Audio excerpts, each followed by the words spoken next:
Terima kasih Anda masih bersama kami di Berita Padang. Bagi Anda yang baru saja bergabung, kami hadirkan kembali 3 berita utama pada pagi hari ini.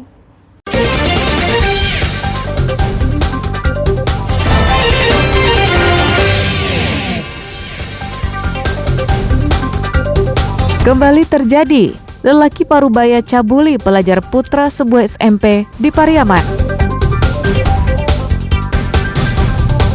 Seorang pencuri di belasan lokasi di Padang diringkus polisi saat menginap di hotel.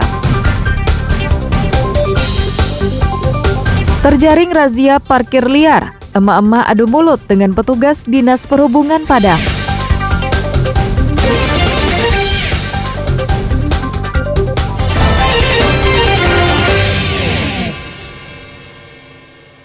Pak jalan, ketinggalan kereta Pak semua. Kasus pencabulan sesama jenis kembali terjadi di Pariaman. Pelakunya adalah seorang lelaki Parubaya dan berusia 53 tahun. Dan korbannya seorang pelajar SMP yang masih berusia 15 tahun. Polisi menangkap pelaku setelah ibu korban melaporkan kasus pencabulan yang menimpa anaknya. Keterangan polisi pada Selasa siang, modusnya pelaku mengajak korban pulang bersama dengan sepeda motor karena kasihan dengan korban yang berjalan kaki. Korban awalnya ragu karena tidak kenal dengan pelaku. Namun setelah dibujuk-bujuk dengan dalih satu arah, akhirnya korban mau berboncengan dengan pelaku.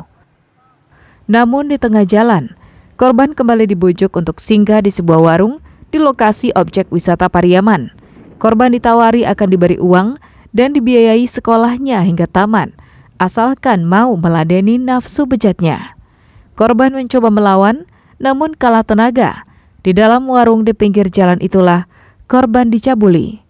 Tak terima dengan perlakuan ini, korban menceritakan kejadian ini kepada ibunya, yang kemudian melaporkannya ke polisi. Perbuatan itu terjadi sampai dengan selesai. Atas kejadian ini,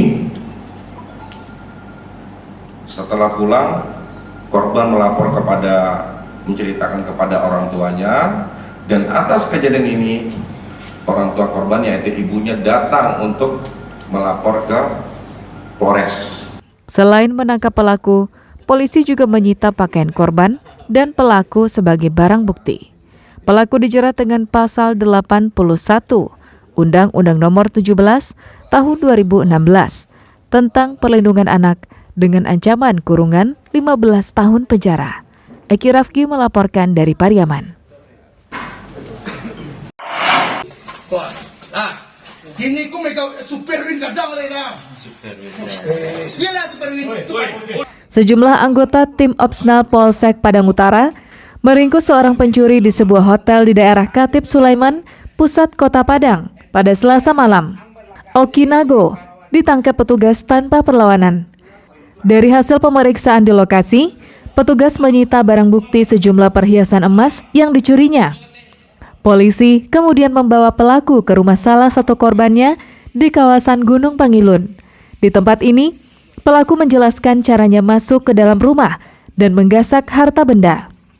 Pelaku yang sehari-hari berprofesi sebagai sopir angkutan kota ini mengaku telah mencuri di 13 lokasi di Padang Utara, khususnya di daerah Gunung Pangilun.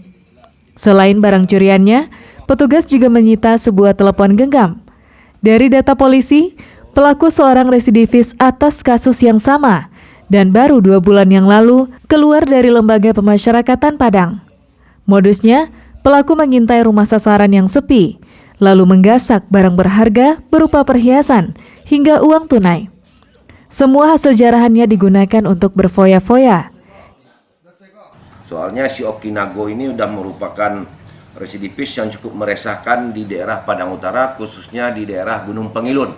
Ya, cukup banyak TKP pencurian yang dilakukan oleh Oki Nago ini. TKP sekarang yang terungkap baru yang melapor ke sini sebanyak 3 TKP.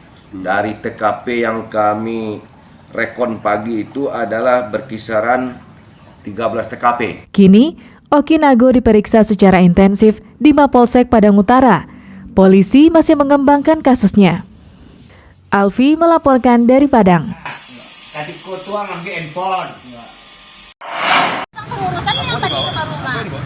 Yang aku tadi itu. Seorang emak yang ban kendaraannya digembosi, adu mulut dengan petugas Dinas Perhubungan di Jalan Perintis Kemerdekaan Padang, hari Rabu.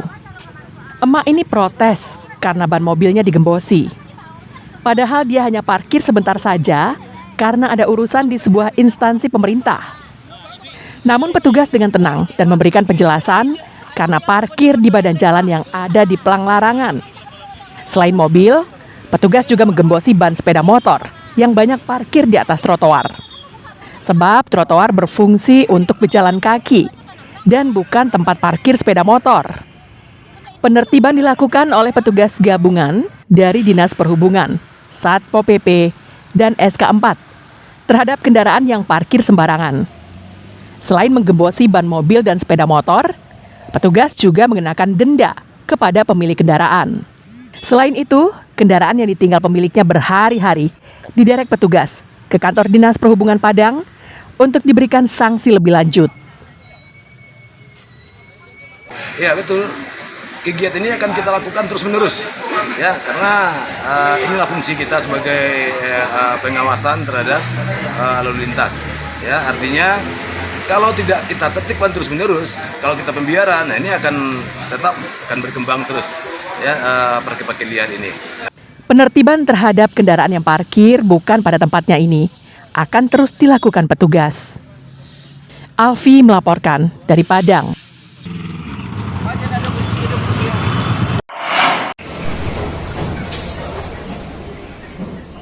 Selain harga kebutuhan harian yang naik tajam, harga ayam potong juga naik hampir 50%.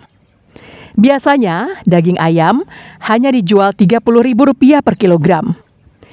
Namun sekarang harganya menjadi Rp42.000 per kilogram.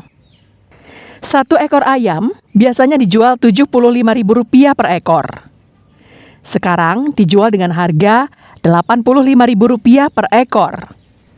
Kondisi ini menyebabkan warga urung membeli daging ayam dan beralih ke daging atau ikan.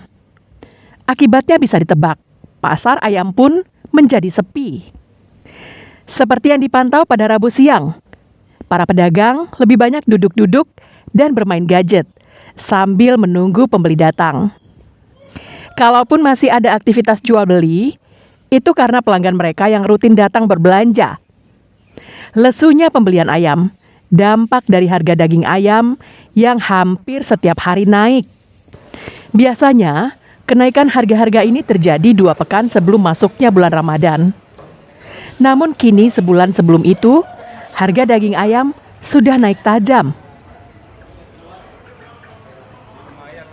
Ya, jadi ini kerasa banget saya langganan sama abang ini. Dari harga 75 yang paling besar, kemarin sempat 80, sekarang 85. Jadi saya mohon ditertibkan lah Pak untuk harga ayam ini, karena kami masyarakat sangat merasa tercekik lah kalau istilahnya. Jadi saya pengen harga dikontrol terus, ya naik dikit lah Pak, jangan naik melonjak terlalu tinggi. Itu termasuk di masa yang seperti ini cukup menyesakkan kantong Pak. Hal yang sama juga dikatakan oleh Effendi, pedagang ayam.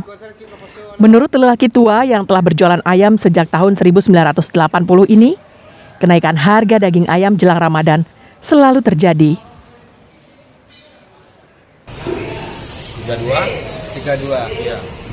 Ini naiknya sudah berapa lama nih Pak? Sudah lebih 1 bulan. Biasanya ada 80. Sekarang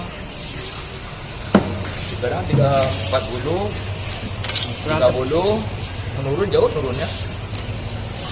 Harapan Bapak kepada pemerintah seperti apa? Walaupun ayam ini distabilkan harganya. Baik konsumen maupun pedagang ayam berharap agar pemerintah turun tangan untuk menstabilkan harga daging ayam agar kenaikannya tidak setajam saat ini. Robiham melaporkan dari Padang.